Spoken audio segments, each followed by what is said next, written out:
Right brother, ఎక్కడి నుంచి వచ్చారు బ్రదర్?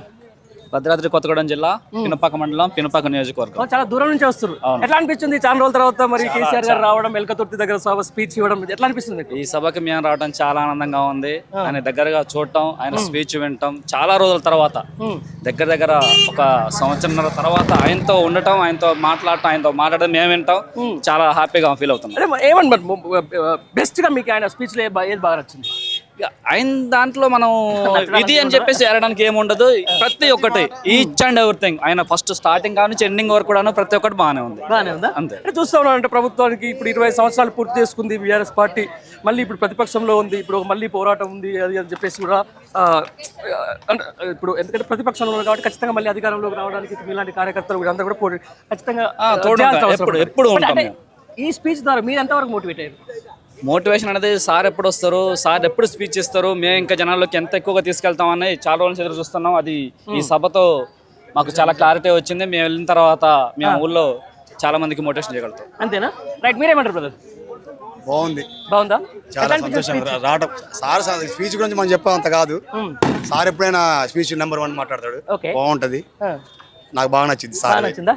చాలా రోజుల తర్వాత మాట్లాడుతుంటే అంటే ఎంత మోటివేషన్ ఫీల్ అయినా? సంవత్సరంన్నరగా వస్తుంది, సార్ బయటికి రాలేదు, కొంచెం ఈ మధ్యన వచ్చిండు. కొత్త సభ పెట్టడం కూడా జనాలలో కూడా కొంచెం సంతోషంగా, చాలా ఉత్సాహంగా ఉంది. అందరూ ఇంత బయలుదేరి వచ్చారు. ఎంత లక్ష మంది తెలియదు, లక్షలు వచ్చారు. జనాలు అయితే బాగానే వచ్చారు, క్రౌడింగ్ అయితే బాగానే ఉంది. అవును సార్. రైట్, అక్కడ నుంచి అంటే మీరు అట్లా వెహికల్ వేసుకొని తీసుకొని వచ్చారు? సార్ కోసం వచ్చాం మేము. అంతే, మేము ఈ ఖర్చు ఆ ఖర్చు ఆలోచించలేదు, అతను చూడటం కోసం వచ్చాం. చాలా సంతోషం, అక్కడ నుండి వచ్చాం. గ్రేట్. అంటే మామూలుగా మీ అంటే ఈ స్పీచ్ కి సంబంధించిన తర్వాత ప్రభుత్వానికి సంబంధించిన వైఫల్యాలను కూడా ఆయన అడగడం జరిగింది. బేసికల్ ఎట్లా ఈ ప్రభుత్వం ఎట్లా క్వశ్చన్ చేస్తారు, రేపు రానున్న రోజుల్లో వాళ్ళు ఇచ్చిన హామీల మీద ఏ విధంగా మీరు యాజ్ ఎ బీఆర్ఎస్ కార్యకర్తగా ముందుకు పోతారు? మామూలుగా సార్ ఇవి ఇప్పుడు ఇచ్చిన కాంగ్రెస్ పార్టీ చేసేంత లేదు వాళ్ళ దగ్గర. చాలా నెరవేర్చలేదు, నెరవేర్చేంత ఓపిక లేదు. జస్ట్ ఎక్కడి నుంచి వచ్చారండి? ఏమనిపిస్తుంది మరి సార్ స్పీచ్ ఇన్న తర్వాత? సార్ చుట్టే ఒక వరం అండి. ఎందుకనంటే సార్ రాక చాలా అయింది. సార్ చూడడమే ఒక వరమా? ఎందుకని చెప్పనా, సార్ వచ్చినాకే ఈ రోజు భద్రాద్రి కొత్తగూడెం జిల్లాలో ప్రతి ఒక్క ఊరికి కానీ వాటర్ అనేది సదుపాయం వచ్చింది. ఓకే, మా ఊర్లో వాటర్ లేక చాలా ఇబ్బంది పడేది. ఈ రోజు ఇంటికి ఒక 20 బకెట్ల నీళ్ళు వస్తాయి. ఇప్పుడు ఏమైంది మళ్ళీ? అప్పుడు వాటర్ లేని సార్, ఇప్పుడు మళ్ళీ ఇప్పుడు గవర్నమెంట్ మారినాక ఏమైందంటే వాటర్ వారానికి ఒక 2-3 సార్లు రావట్లేదు. అంటే మీరు ముగ్గురు మీ జిల్లాకు 3 మంత్రులు ఉంటారు, ఒక డిప్యూటీ సీఎం కూడా ఉన్నారు. అంటే ఏం చేయలేకపోతున్నారు? ఉన్నారు కానీ పని చేయట్లేదు సార్. పని అయితే ఏం చేయట్లేదు. రైట్, మీరు కూడా అదే. మీ పేరు ఏం పేరు బ్రదర్? సంతోష్. ఎలా అనిపిస్తుంది సార్ స్పీచ్ తర్వాత? చాలా బాగుంది సార్. చాలా బాగుందా? అంటే ఏం బాగా నచ్చింది మీకు? అయితే ఇంతకు ముందు మన బీఆర్ఎస్ గవర్నమెంట్ లో చేసిన ప్రతి ఒక్క పనులు కానీ, ఆయన ప్రవేశపెట్టిన పథకాల గురించి కానీ అవి ఏ విధంగా సక్సెస్ అయ్యాయనేది వివరించడం ఒకటి బాగా నచ్చింది.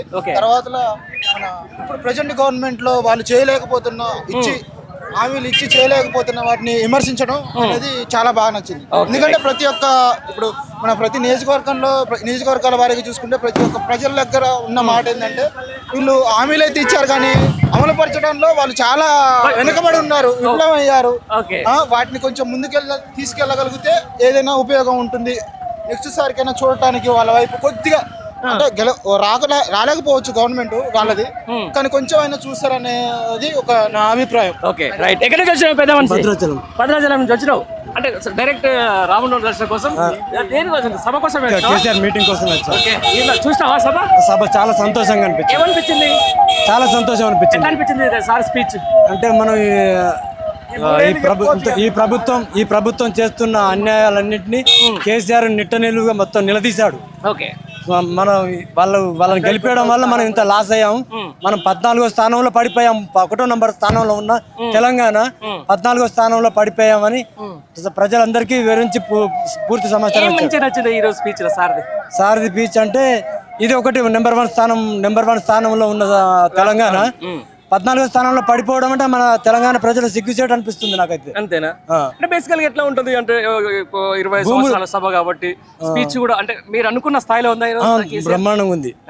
కేసీఆర్ అంటేనే వరంగల్ సభ అంటేనే బ్రహ్మాండంగా అనిపిస్తుంటది ఎప్పుడైనా. ఎక్కడ పెట్టినా కేసీఆర్ సభ ఎక్కడ పెట్టినా అది ప్రజల్లో మంచి విజయాన్ని అంటే అందిస్తుంది. మీరు భద్రాచలం టెంపుల్లో ఉంటారా? మీ సొంతూరే భద్రాచలం, ఇది శ్రీరామ మాల, మాల దీక్ష. అక్కడ నుంచి ఎట్లా వచ్చారు? అక్కడ నుంచి బస్కి వచ్చాను, సొంతంగా వచ్చాను. సొంతంగా బస్ ఓన్లీ సభ చూడడానికి అంతే. అంటే ఎవరు ఏ నాయకుడు ఎవరు అంటే వాళ్ళు కార్లలో వచ్చారు, బస్సు పెట్టామన్నారు కానీ బస్సులలో వాళ్ళు భద్రాచలం నుంచి వాళ్ళు బస్సులు పెట్టలేదు, వేరే ఊరి నుంచి వచ్చాయి, వెంకటాపురం చెర్ల నుంచి. నేను భద్రాచలం నుంచి నేను బస్సు డైరెక్ట్ వచ్చాను ఇక్కడ. డైరెక్ట్ వచ్చాం. రైట్. అంటే హసన్పర్తి నుండి ఇక్కడ నడుచుకుంటూ వచ్చాను. మళ్ళీ అక్కడ నుండి లారీ బస్సులన్నీ దండం పెట్టాలి అట్లయితే. రైట్. మీరు ఎక్కడి నుంచి వచ్చారు? మాది పరకాల నియోజకవర్గం సంగం మండలం అన్న. అవును, నిన్న మాట్లాడినట్టున్నారు కదా నాతో. ఓకే, ఎట్లా అనిపించింది సార్ స్పీచ్ అంటే ఈరోజు ఈ యొక్క సభను చూసినా, ఈ యొక్క మాటలు విన్నా కూడా ఈ రోజు నుండి ఏదైతే అధికారంలో ఉన్నటువంటి కాంగ్రెస్ పార్టీ ఉన్నదో, కాంగ్రెస్ పార్టీ నాయకులు ఉన్నారో, ఎవరైతే అధికారంలో ఉన్నట్టు భ్రమలో ఉన్నటువంటి ఎవరైతే నాయకులు ఉన్నారో వాళ్ళకి ఈ రోజు నుండి నిద్ర పట్టకపోవచ్చు బహుశా. ఎందుకోసం అంటే 25 సంవత్సరాలు పార్టీ నుంచి ఎన్ని కార్యక్రమాలు చేసి, ఎన్ని ఉద్యమాలు చేసి మరి ఒక రాష్ట్రాన్ని సాధించి ఆ రాష్ట్రాన్ని దేశంలోనే నెంబర్ 1 స్థానంలో నిలబెట్టినటువంటి ఒక నాయకుడు మరి ఈరోజు తెలంగాణ రాష్ట్రం ఆగమైపోతుందని చెప్పి ప్రజలకు వివరంగా చెప్పడం జరిగింది. దాన్ని ప్రజలు కూడా క్షుణ్ణంగా వాళ్ళు ఆలోచించేస్తున్నారు. అంతేనా? రైట్. మీకేమనిపించింది? నెక్స్ట్ నేను ఈ సందర్భంగా ఒక 2 విషయాలు చెప్పదలుచుకున్నా. రేవంత్ రెడ్డి గారు ఒక విషయం అంటాడు ఎప్పుడైనా, నేను కూర్చున్న ఈ సీఎం సీటు నాకు ఎవరో ఇవ్వలేదు, తొక్కుకుంటూ వచ్చి నేను ఈ సీట్లో కూర్చున్నా అని చెప్పేసి అంటాడు. నేను ఈ వేదిక ద్వారా నేను ఒకటి చెప్పదలుచుకున్నా. రేవంత్ రెడ్డి తొక్కింది కాంగ్రెస్ పార్టీ కార్యకర్తలు తొక్కుకుంటూ వచ్చిండు, కాంగ్రెస్ పార్టీ నాయకులను తొక్కుకుంటూ వచ్చిండు, కాంగ్రెస్ పార్టీలో ఉన్నటువంటి ఎమ్మెల్యేలను తొక్కుకుంటూ వచ్చిండు, కాంగ్రెస్ పార్టీలో ఉన్నటువంటి విహెచ్ హనుమంతరావు కానీ, కోమటిరెడ్డి వెంకటరెడ్డి కానివ్వండి, బట్టి విక్రమార్క కానివ్వండి, ఇలాంటి నాయకులను వాళ్ళను తొక్కుకుంటూ వచ్చి ఈరోజు సీఎం కుర్చీలో కూర్చున్నాడు. అంటే ఈరోజు వాళ్ళకి ఒక మెసేజ్ ఇవ్వగలుగుతున్నా, నువ్వు తొక్కుకుంటూ వచ్చినది నీ పార్టీ నాయకులను తొక్కినవు, కానీ ఈ రోజు ఇక్కడికి వచ్చిన 10 లక్షల మంది ఒక్కసారి నీ నెత్తిన అడుగేసి తొక్కితే నువ్వు పాతాళానికి పోవడం ఖాయం. రాబోయే ఎన్నికల రోజులలో ఖచ్చితంగా నువ్వు జైలుకు పోయి, ఇదివరకు పోయొచ్చిన 420 రేవంత్ రెడ్డి, కంపల్సరీ నీ బ్రతుకు కూడా మళ్ళీ ఒకసారి జైలుకు పోవడం ఖాయం అని చెప్పేసి నేను వేదిక ద్వారా చెప్పగలుగుతున్నాను. ఏం నడుస్తుంది? ఏమన్నారు స్పీచ్? ఎట్లా అనిపించింది? జోషా అన్న? ఫుల్ జోషు. అసలు కార్యకర్తలు, మాలాంటి కార్యకర్తలు, సాధారణ ప్రజలు మేము అనుకుంటున్నాం, పోతుంటే వింటున్నాం, కేసీఆర్ స్పీచ్ అనేది జనాలకు దూసుకెళ్ళిపోయింది ఆల్రెడీ. ఎందుకంటే ప్రతి అంశం మీద క్లారిటీగా జనాలకు వచ్చిపోయే విధంగా ఆయన మాట్లాడిన తీరైనా, ప్రతి అంశం మీద మాట్లాడినా, ఈ గుంపు మేస్త్రి ఉన్నాడు కదా, గుంపు మేస్త్రికి నిద్ర పట్టదు. ఇక నిద్ర పట్టిన రాత్రి ఇక్కడ నుంచి కాంగ్రెస్ ఎమ్మెల్యేల మంత్రులైనా కూడా, వచ్చే ఏ ఎన్నికలైనా కూడా ఖచ్చితంగా బీఆర్ఎస్ ప్రతిదీ కూడా ఏకగ్రీవంగా అన్ని కూడా దూసుకెళ్ళిపోతుంది. కేసీఆర్ మాటలు మాత్రం చాలా చాలా అద్భుతంగా మాట్లాడిన. ఈరోజు అంటే కార్యకర్తల గురించి, వాళ్ళ మీద కేసులకు సంబంధించి అయితే పోలీసులకు కూడా ఒక హెచ్చరిక. నిజంగా కేసీఆర్ అనే వ్యక్తి ఇవాళ వార్నింగ్ ఏమని ఇచ్చింది చెప్పిన, కేసీఆర్ గారు వార్నింగ్ ఆయన డైరీ రాసుకుంటా అని చెప్పే పోలీసు వాళ్ళకే ఇచ్చిండు. అంటే ఇండైరెక్ట్ గా వార్నింగ్ వాళ్ళకే ఇచ్చిండు, ఈ రోజు డేట్ రాసి పెట్టుకోరి. అందరూ ఏమంటారు, మేము రాసి పెట్టుకుంటాను కదా, ఆయనే రాసి పెట్టుకుని వాళ్ళకే వార్నింగ్ ఇచ్చింది. కాబట్టి పోలీసులు ఇప్పటి నుంచైనా కొంచెం జాగ్రత్తగా ఉండండి. బీఆర్ఎస్ సోషల్ మీడియా వారియర్స్ మీద మీరు వాళ్ళు ఏదో మిమ్మల్ని ప్రలోభ పెట్టరని సోషల్ మీడియా వాళ్ళ మీద కేసులు పెట్టి మీరు ఏదో చేద్దాం అనుకుంటే మాత్రం ఇక్కడి నుంచి ఊరుకునే పరిస్థితి లేదు. కేసీఆర్ మా అందరికి కూడా భరోసా ఇచ్చిండు. ఎవరైనా కూడా ఖచ్చితంగా మీ పేరు ఏదైనా కూడా రాసి పెట్టుకునే విధంగా మేము కూడా చేసుకుంటాం. కాబట్టి కొంచెం జాగ్రత్తగా ఉండాలని మేము కూడా అనుకుంటున్నాం. రైట్. ఈ బ్రదర్ అడుగుదాం, బాగా ఆవేశంగా ఉన్నాడు. చెప్పనా ఏం సంగతి? ఇప్పుడు 14 ఏళ్ళ నుంచి ఉన్న తెలంగాణ కేసీఆర్ వేరు, ఇప్పుడున్న కేసీఆర్ వేరు. కాకపోతే ఎప్పుడైతే జంపు నాయకులు తెలిసిండో వాళ్ళు కొంచెం మంది ఉన్నారు, వాళ్ళు కొంచెం ఇంకా సారు వెనకాల ఉండి ఆగం చేస్తారు, వాళ్ళని ఒక్కరిని తగ్గియాలంటే. మేము పరకాల నియోజకవర్గం చల్లధర్మారెడ్డి. చాలా దూరం నుంచి వచ్చినావు. ఎన్ని కిలోమీటర్లు వస్తాయి? మేము 80 కిలోమీటర్లు. 80 కిలోమీటర్ బుల్లెట్ మీద వచ్చినావు. అంటే నేను హైదరాబాద్ వర్క్ చేసా, సార్ మీద అభిమానం మీదే మళ్ళీ సభ కోసం వచ్చిన. రైట్. ఏం నచ్చింది నీకు బాగా స్పీచ్? నాకు కేసీఆర్ బానిస, నేను మాటలకు అందుకు వచ్చిన. కేసీఆర్ బానిస అంతే, ఆయన ఏం చెప్పినా అంతే. నాకు ఆయన ఏం చెప్పినా వేదం. ఆయన 7 దాకానే పోదాం అంటే నేను కూడా 6 దాకానే వస్తాం అంతే. ఇక అది పరకాలైనా ఎక్కడైనా లేకపోతే నేను ఆల్రెడీ పార్టీ ఆఫీసు బీఆర్ఎస్ ఢిల్లీలో పెట్టినప్పుడు నేనే ఫస్ట్ అక్కన్న అప్పనీయం అంతే ఎక్కడికైనా ఏరు దాకానే పోతా ఆ రోజు టికెట్ కూడా లేదు నాకు, వాళ్ళతో ఎక్కేసిన తర్వాత ఉన్నది అన్నారు, మళ్ళీ వాళ్ళే చూసుకున్నారు ఢిల్లీలో. అంతే ఢిల్లీలో. బాగుంది, రైట్. ఇంకా చెప్పన్నా ఏం సంగతి, ఎట్లా నడుస్తుంది మరి? బ్రహ్మాండంగా జరిగింది కేసీఆర్ సభ. ఒక విషయం ఏంటిదంటే కేసీఆర్ సార్ ఏమన్నాడంటే నక్సలైట్ల విషయంలో ఎంతో మందిని వాళ్ళు కాంప్రమైజ్కి వస్తాం, మేము చర్చలకు వస్తామన్నా కూడా గుట్టల చుట్టూ కాల్చడం అనేది యావత్ ప్రజానీకం బాధపడే విషయం ఒకటి. ఇంకోటి ఏంటంటే ప్రజల సాక్షిగా కేసీఆర్ సార్ అన్నాడు, మీ అందరి సాక్షిగా నేను లెటర్ పెడతా ఢిల్లీకి, దమ్మున్న లీడర్ ఎవరంటే ఒక కేసీఆర్. కొంతమంది లెఫ్టిస్టులు వాళ్ళ తరఫున పోరాడతారు, కొంతమంది లెఫ్టిస్టులు కాంగ్రెస్ సంఖలో బీజేపీ సంఖలో చేరుకొని కొంతమంది ఉన్నారు. కానీ కేసీఆర్ నక్సలైట్లకు ధైర్యం ఇచ్చి లెటర్ పెడతా అన్నాడు. యావత్ ప్రజానీకం దాన్ని సంతోషపడ్డారు. అది the great KCR. KCR ghost అదొకటి. ఇంకా బాగా నచ్చింది ఏంటిదంటే కేసీఆర్ సబ్జెక్టు ప్రజలకు ఏం కావాలి, ప్రజలకు వాటర్ కానీ లేకపోతే ప్రాజెక్టులు కానీ ఇంకేం చేయాలనేది ఆలోచన చేసుకుంటూ చేస్తాను. రేవంత్ రెడ్డి ఏమున్నది, అన్ని వాడిని తిడదాం వీని తిడదాం పొద్దుగాలైతే కేసీఆర్ ముచ్చట లేదు, బతకనే బతకడు. కేసీఆర్ ముచ్చట చెప్పా వాడి మీద తొక్కకుండా అధికారం వచ్చింది తప్ప ఆయన గిదాభివృద్ధి చేస్తా అనేది ఉల్ఫా మాటలు తప్ప ఎప్పుడే కేసీఆర్ చెప్పినట్టు ప్రజలందరికీ అర్థమైపోయింది.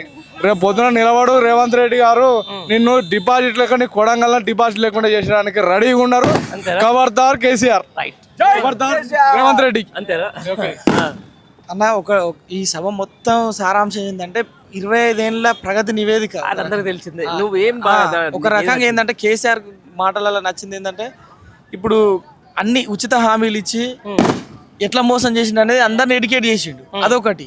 రెండోది ఏంటంటే ఉద్యమ స్పిరిట్ తోని ఏం చేయాలనేది అది చెప్పిండు.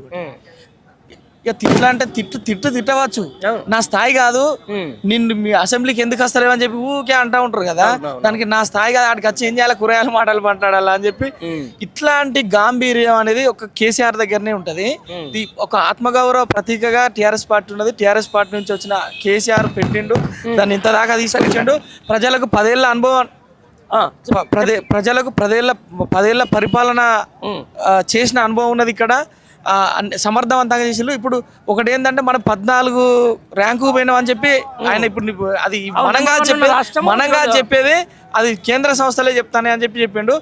ఇట్లాంటి మోసపూరిత హామీలు చెప్పి ఇంకా మోసం చేయొద్దనేది ఒకటి. రెండవది ఏంటంటే ఈ రేవంత్ రెడ్డి గారు 3 రంగుల జెండా, మా మిత్రుడు ఊకే అంటా ఉంటాడు, 3 రంగుల జెండా పెట్టాలంటే 3 రంగులు కాదా బాబు, నీ 3 పార్టీలు మార్చి వచ్చినావు, నువ్వు 3 పార్టీల రంగులు మార్చి టీఆర్ఎస్, టీడీపీ తర్వాత కాంగ్రెస్ బట్టి ఇప్పుడు పరిపాలన చేస్తాను, మళ్ళీ నువ్వు 3 రంగుల జెండా అని చెప్పి అందరిని ముంచుకుంటూ వస్తాను అని పదే చెప్తాడు శంకర్. అయితే మేమేమంటున్నాం అంటే ఈ రంగులు మార్చుడు, ఈ మాటలు మార్చుడు, దేవుళ్ళ మీద ఒట్టేసుడు, ఇదంతా చూసి జనం ఒక 1.5 ఇయర్లోనే నీ సినిమా అంతా తెలిసిపోయిందంతా, నువ్వు పర్ఫెక్ట్గా మోసం చేసినావు అనేది అర్థమైంది అందరికీ. ఏంటంటే ఉచిత హామీలు ఇచ్చి 420 హామీలు ఇచ్చి అందరిని మోసం చేసిండు, అదొకటి. రెండోది ఏంటంటే ఇక్కడ మొత్తం బీజేపీ గవర్నమెంట్ తీసుకుంటే చర్చల ప్రతిపాదన మావోయిస్టులు పెట్టినా కూడా మీరు చేయకపోవడాన్ని అంటే బడితో ఉన్నోడిదే బర్రె అన్నట్టు, లేకపోతే బలం ఉన్నోడు హింసాత్మక చర్యలు ఏదైనా చేయవచ్చు, చంపవచ్చు, అరణ్యంలో మొత్తం నెత్తుడు దారాలు మారుతాయి అని చెప్పి అది ఏంటంటే ఓవరాల్గా మన ఇప్పుడు బీజేపీ గవర్నమెంట్ చేస్తే అక్కడ జరిగిన కాశ్మీర్లో జరిగిన దాడి ఉంది కదా ఉగ్రవాదులది, దమ్ము ఉంటే వాళ్ళని పట్టుకొని శిక్షించి ఆ కాశ్మీర్ ఉగ్రవాదులు ఎవరెవరైతే ఉన్నారో ఉగ్రవాదాన్ని మొత్తం సమూలంగా నిర్మూలించాలి. గజ్జయ్య శాతగాక మన దేశ పౌరుల్ని పట్టుకొని అంతర్యుద్ధం అని చెప్పి అదాన్ని అంబానీ ఆదానికి ఈ ఆస్తులన్నీ కట్టబెట్టే ఉపాయం చేస్తారనేదే వాళ్ళ ప్రతిపాదన. అదే ఇప్పుడు చర్చలు పెట్టుకొని నువ్వు ఇంతకుముందు 2004లో పెట్టిల్లు కదా, చర్చలు పెట్టుకొని నువ్వు వాళ్ళు ఏం చెప్తారో వినాలి కదా. ఒక డెమోక్రటిక్ ఇది కేసీఆర్లో కనబడే పవర్లో ఎన్నడూ కూడా ఒక్క ఎన్కౌంటర్ కూడా ఇక్కడ జరగలే. వాస్తవానికి ఒక్క ఎన్కౌంటర్ కూడా తెలంగాణలో జరగలే. అసలు అట్లాంటి పరిస్థితులే లేదు. ఎందుకంటే మావోయిస్టులకు ఎజెండే మా ఎజెండా అని చెప్పి కేసీఆర్ అప్పుడు ఎలక్షన్కి ముందు కూడా చేసిండు. చాలా ఇక్కడున్న ఈ విప్లవోద్యమం కావచ్చు వాటన్నిటి మీద అర్థం చేసుకొని ఆయన దాని మీద స్పందించి మద్దతు తెలిపిండు అప్పట్లో. ఇప్పుడు కూడా ప్రజలందరి ముందు ప్రజలందరి తరపున చప్పట్ల ద్వారా ఢిల్లీకి మేము లెటర్ రాయాలా అని చెప్పి ఇది ఇప్పుడు ఈ రోజు మేము చెప్పుకోదగ్గ విషయం అంటే ఇది. ఎందుకంటే ప్రభుత్వాలు హంతక స్వభావంతో ఒక ఏందది అది ఏందండి అది మొత్తం తోడేళ్ళ గుంపు పోయి మొత్తం మేకల మంద మీద పడ్డట్టు ఏంది అడవుల్లో మొత్తం జల్లెడ పడతారు. ఈరోజు చూస్తుంటే 30,000 సైన్యం 40,000 సైన్యం పోయి ఆ కర్రెగుట్టలలో ఏందది అది ఎంత ఇది ఓకే. కేసీఆర్ గారు చెప్పినట్టుగా రానున్న ఎట్లా ఉండబోతుంది ఎలక్షన్ లో కూడా, లేకపోతే ఎలక్షన్లా ఇప్పుడు కేసీఆర్ కు అంటే మన బీఆర్ఎస్ పార్టీకి రివర్స్ లో జరిగింది అనేది అందరు అనుకుంటా ఉన్నారు. అసెంబ్లీ ఎలక్షన్లు కావచ్చు, పార్లమెంట్ ఎలక్షన్లు కావచ్చు. అది ఏమైందంటే కేసీఆర్ అనుకున్నది ఒక్కటి కూడా కాలే, అధికారం పోయింది, పార్లమెంట్ ఎలక్షన్లలో ఒక్క సీట్ రాలే అని చెప్పి అనుకోవచ్చు. జనాలంతా వేరే పార్టీలు కూడా ఇప్పుడు టీవీలలో చూసిన పార్టీలు కూడా ఇన్ని రోజులు అనుకున్నాయి. కానీ ఇప్పుడు అది ఉల్టా అవుతుంది, తిరలమరలు అవుతుంది. ఎందుకంటే ఒక్కొక్కడికి ఎంత బూస్టింగ్ ఇవ్వాలో అంత బూస్టింగ్ ఛార్జింగ్ పెట్టి పంపించింది ఇప్పుడు మా అందరికి. అది ఎంత ఛార్జింగ్ అంటే ఇప్పుడు గిట్ల మనం ఆలోచించాలి, గిది చేసిండు అనేది మొత్తం కుల్లం మాట్లాడింది ఒకటి. రెండోది ఏంటంటే ఎన్నడైనా కూడా కేసీఆర్ నాయకత్వంలో ఉన్న తెలంగాణ భరతమాత నుదుట సింధూరమై వికసిస్తుంది అని చెప్పి మేము అంటాం. ఎందుకంటే ఫస్ట్ ర్యాంక్ తీసుకొస్తాడు కేసీఆర్. ఇది దేశానికే ఒక అందం తెలంగాణ, దేశానికి ఒక అందం దిక్సూచి తెలంగాణ. ఇది ఈరోజు క్లియర్గా మాకు కేసీఆర్ ఇచ్చిన ఒక గైడెన్స్ అనొచ్చు, ఒక దిశానిర్దేశం. 25 ఏళ్ళ బీఆర్ఎస్ పార్టీ చరిత్ర ఒకటి, ఇంతకుముందు ఏం చేసినాం, ప్రస్తుతం ఏంది, భవిష్యత్తు దిశానిర్దేశం చేసిండు. మేము చాలా హ్యాపీగా ఉన్నాం. వచ్చేది బీఆర్ఎస్ఏ, అందరు కూడా గుర్తుంచుకోవాలి. ఎవరు కూడా నారాజు కావద్దు. అధికార వర్గం కానీ ఇంకెవ్వరు కానీ న్యాయస్థానాలను ఆశ్రయించైనా కూడా న్యాయాన్ని కాపాడుతాం. మీకు అధికారం ఉన్నదని చెప్పి మీరు అరాచకాలు చేసినా కూడా మేము ఊరుకునేది లేదు. మా సోషల్ మీడియా వాళ్ళ మీద కావచ్చు, ఎవరు ప్రశ్నిస్తే వాళ్ళు హైడ్రా ఇవన్నీ ఒక్క అంశం కాదు, మొత్తం ఇప్పుడు 25 ఏళ్ళ పరిపాలనలో ఏమేమి ఇచ్చినాం, ఇప్పుడు ఏం జరుగుతుంది, ఇవన్నీ కూడా కూలంకషంగా మమ్మల్ని అందరినీ గైడెన్స్ చేసిండు ఒక రకంగా. దీనికి మేము చాలా హ్యాపీగా ఉన్నాం. వచ్చేది తప్పకుండా కేసీఆర్ గవర్నమెంటే. అది మీకు ఈ ప్రపంచానికి అందరు కూడా లోకల్ బాడీ ఎలక్షన్లలో తప్పకుండా ద్రోహులకు, ప్రజాద్రోహులకు వాళ్ళందరికీ కూడా ఖచ్చితంగా ప్రజలు బుద్ధి చెప్తారు. మళ్ళీ బీఆర్ఎస్ పార్టీ కేసీఆర్ నాయకత్వంలోనే మళ్ళా స్థానిక సంస్థలు గెలుస్తాయి. వచ్చే అసెంబ్లీలో కూడా వీర విజృంభణ బీఆర్ఎస్ పార్టీ విజృంభిస్తుంది. మామూలు విజృంభణ కాదు. 100 సీట్లకు పైగా గెలవకపోతే మేము దేనికంటే దానికి. Good okay. సంగతి ఎట్లా అనిపించింది సార్ స్పీచ్? సూపర్ ఉంది సార్. Meeting successful. ఎండాకాలం ఎట్లా సక్సెస్ అవుతుందో అని మేము అనుకున్నాం, కానీ సక్సెస్ కన్నా మించింది మొత్తం ట్రాఫిక్ సగం. ఎంతమంది వచ్చి ఉంటారు మినిమం అంచనా? మినిమం సార్ అనుకున్న కాడి నుంచి 2-3 లక్షల మంది ట్రాఫిక్ లోనే జామ్ అయినట్టు మీ మీడియా ద్వారానే తెలిసిపోయింది. ఇప్పుడే యూట్యూబ్ లో జనాలు కూడా ఎంతమంది విపరీతంగా, వీళ్ళంతా కేసీఆర్ అభిమానులు సార్. కేసీఆర్ అభిమానులు వీళ్ళు 7 గంటే ఆడికి వస్తారు, 7 గంటే ఆడికి వచ్చేస్తారు. ఎమ్మటే ఉండేది. ఓకే. రెండోది ఏంటంటే గవర్నమెంట్ ఫామ్ అయిందంటే ఒకసారి 10 సంవత్సరాల పరిపాలన బీఆర్ఎస్ ప్రభుత్వం చేసిన తర్వాత ఒక్కసారి మంచిగా చేస్తారని ప్రజలు నమ్మి మోసపోయి ఎట్టనో అట్లా అధికారం మీ చేతికి పెట్టినప్పుడు ప్రజల మనసు గెలుచుకొని ఆయన ఒక్క పని చేసి మీరు 10 పనులు చేసి గెలవాలి. కానీ ఎప్పుడు లేసే కేసీఆర్ మీద తిట్లుడు, దేవుళ్ళ మీద ఓట్లు, ఇవే ఇలా సంసారము ఇలా అంతే. ఇంకోటి సార్ మీకు చెప్పేది మర్చిపోయినా, మాది అచ్చంపేట నియోజకవర్గం, రేవంత్ రెడ్డి నియోజకవర్గమే. ఏడైనా పోయి ఎలా తీసే రేవంత్ రెడ్డి మా నియోజకవర్గం మాకు తిట్లే పడుతున్నాయి. అంతేనా? పేరు ఆయన సొంత నియోజకవర్గంలో అచ్చంపేటలో కాదు, తెలంగాణలో ఎక్కడ పోయినా ఎక్కడి నుంచి వచ్చింది మీరు అని అడిగితే మేము అచ్చంపేట నియోజకవర్గం అంటే అచ్చంపేట నియోజకవర్గం మాది అంటే ఏమంటారు అంటే మీరు రేవంత్ రెడ్డి ఊరే కదా కొండగడ్డిపల్లి అంటే మా ఊరికి వెళ్ళి 15-20-30 కిలోమీటర్ ఉంటది. కానీ మా అచ్చంపేట నియోజకవర్గం అంటే తిడుతుంది. జనాల్లో అంత కోపం ఉంది. అది ఉంది. దాని కారణం ఏంటంటే అధికారంలో వచ్చినప్పుడు అధికారాన్ని ఎట్లా సద్వినియోగం చేసుకోవాలి, ప్రజలకు మేధావులు కూర్చోబెట్టుకొని చర్చ చేసుకోవాలి. ఓ సీఎం హోదాలో ఉండి ఎవరితో ఏం మాట్లాడాలో తెలియదు, అది ఒకటి. రెండోది సీఎం హోదాలో ఉన్నప్పుడు ఒక ఎమ్మెల్యే ఒక వార్డు నెంబర్ మాట్లాడినట్టు సభలు పెట్టి మాట్లాడితే, ఓ రాష్ట్ర సీఎం సభ పెట్టి మాట్లాడితే రాష్ట్రం కాదు పక్క దేశాలు కూడా వింటాయి, ఒక రాష్ట్రాలు కూడా వింటాయి. నువ్వు ఏం మాట్లాడతావు నీకే తెలియదు. అది ఒక లెక్కన. పద్ధతి ఎవరి విలువ పోతుంది? విలువ రాజకీయాలది పోతలేదు. అవుతుందంట బీఆర్ఎస్ పార్టీ భవిష్యత్తు. బీఆర్ఎస్ పార్టీ 100% వస్తుంది, 100% మళ్ళీ వస్తుంది, ఇప్పుడు పెట్టినా వస్తుంది. కానీ మా కేసీఆర్ సార్ కూలగొట్టాలనుకుంటలేడు. అది ఉండాలి, బరాబర్ ఉండాలి. మేము కూడా అంటున్నాం కూలగొట్టాలనుకున్న సూచనలు ఉంటే కాంగ్రెస్ పార్టీ వాళ్ళు కూలగొడతారు, కానీ మా సార్ అయితే కూలగొట్టాడు. Right, okay. నువ్వు ఎక్కడి నుంచి వచ్చినావు పెద్ద మనిషి? మాది అమరావతి మండలం. అమరాబాద్. ఓహో, నువ్వు కూడా అచ్చంపేట. ఎట్లా అనిపించింది కేసీఆర్ సార్ స్పీచ్? ఎట్లా కేసీఆర్ అంటే మాకు రైతులకు చాలా మేలు అనిపించింది. అది ఒకటి. మాకు పెద్ద పెద్ద విషయాలు అంటే తెలియదు, కానీ రైతులకు అయితే మాకు ఆయన వచ్చినంత వరకు అయితే మాకు మేలు అనిపించింది. కరెంటు విషయం వల్ల కానీ, రైతు బంధు విషయం వల్ల కానీ, రైతు బీమా కానీ, కళ్యాణ లక్ష్యం అంటే ఇలాంటివి మాకు కొద్దిగా తెలిసినా కూడా మంచి క్లియర్గా మంచిగా మాకు బరువు బాధ్యత అనేది కొంచెం పెద్ద దిక్కు అనేది తెలిసింది. మాకు ధైర్యం అనేది అనిపించింది. ఇగో ఈ కాంగ్రెస్ వచ్చినాక ఈ రైతు బంధు ఇంత ఇస్తా అంత ఇస్తా అని చెప్పి అది అసలుకే రాకుండా మోసమైంది. క్రాప్ లోన్ కూడా ఆయన ఏమన్నాడు, అందరికి 2 లక్షలు ఇస్తా అని మాట్లాడిండు. అట్లని ఆ తర్వాత రేషన్ కార్డు అన్నాడు. రేషన్ కార్డు పోయింది, అసలు ఎవరికి లేదు, కొంతమందికే అయింది. మా ఇంట్లో 2 ఉన్నది. 3 లక్షలు ఉంటే మాకు ఒకరికన్నా అవుతుంది అనుకున్నాం, కానీ ఒకరికి కూడా కాలేదు. అట్లా చెప్పిన మాటలు పట్టుకొని మోసపోయిన జనం. ఇంకా అన్ని డబల్ చెప్పే వరకు జనం మోసపోయినాం అంతే. ఇంకా ఆయన మాటలతోటి ఈ రోజు కేసీఆర్ స్పీచ్ తోటి మీకు ఏమర్థమైంది? జర ధైర్యం అప్పుడైనా చెప్పినంత వరకే ధైర్యం కాదు, ఆయన చేతానమే ధైర్యంతో ఉంది. బీదోళ్లకు ధైర్యంతో ఉండదు. ఈ పెద్ద మనిషి కదా దేశానికి ముఖ్యమంత్రి అంటే, ఆయన పెద్ద మనిషి. ఇప్పుడు రేవంత్ రెడ్డి కూడా ముఖ్యమంత్రి, కానీ ఆయన నోట వెళ్ళకూడదు, వెళ్తే తప్పకూడదు. ఇది ఒక్కటి మేను పెద్ద దిక్కు అన్నప్పుడు నేను అది ఆయన నోట వెళ్ళకూడదు, వెళ్తే తప్పకూడదు. ఈ 2 ఆయన చేసేది పొరపాటు.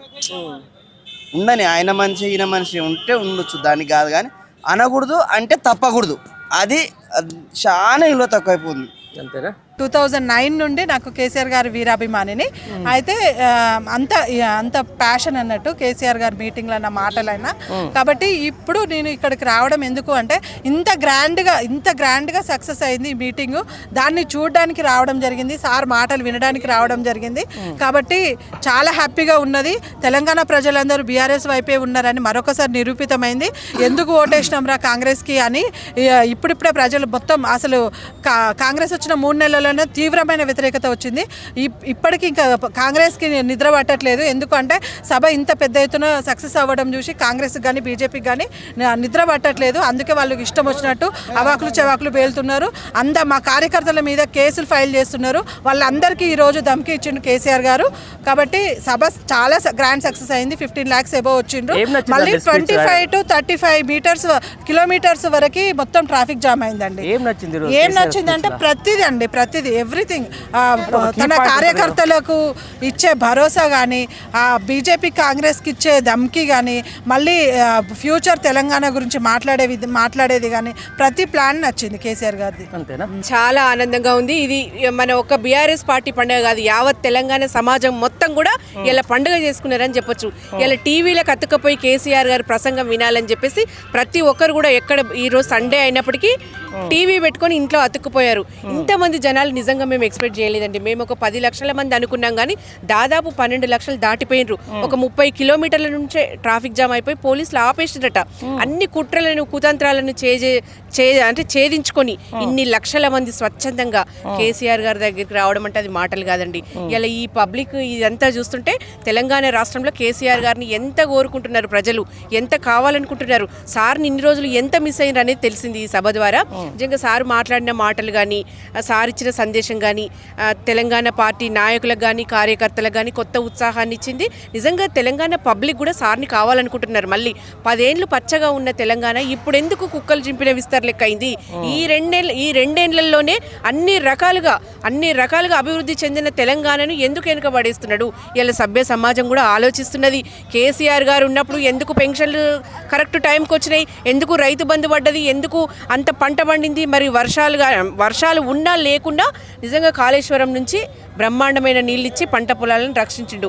మరి ఎందుకు ఈ కాంగ్రెస్ హయాంలో పంట పొలాలను ఎండబెట్టడం, రైతు ఆత్మహత్యలు జరగడం, ఇవాళ గురుకులాల పిల్లలు చచ్చిపోవడం, ఇవాళ మహిళలకు రక్షణ లేకుండా పోవడం, అన్ని రకాల వ్యవస్థలను నిర్వీర్యం ఎందుకు చేస్తున్నాడు? ఇంకా మంత్రివర్గ విస్తరణ కూడా లేకుండా ఇప్పుడు విద్యాశాఖను దగ్గర పెట్టుకొని విద్యాశాఖను కూడా నిర్వీర్యం చేసిండు. ఇలా రాష్ట్రంలో ఎటు చూసినా కూడా ఏం ఆనందం లేదు. అన్ని రకాలుగా వంచనకు గురైంది తెలంగాణ. అన్ని మాయమాటలు చెప్పి మభ్యపెట్టి ప్రజలకు ఒక అరచేతిలో స్వర్గం చూపించిండు.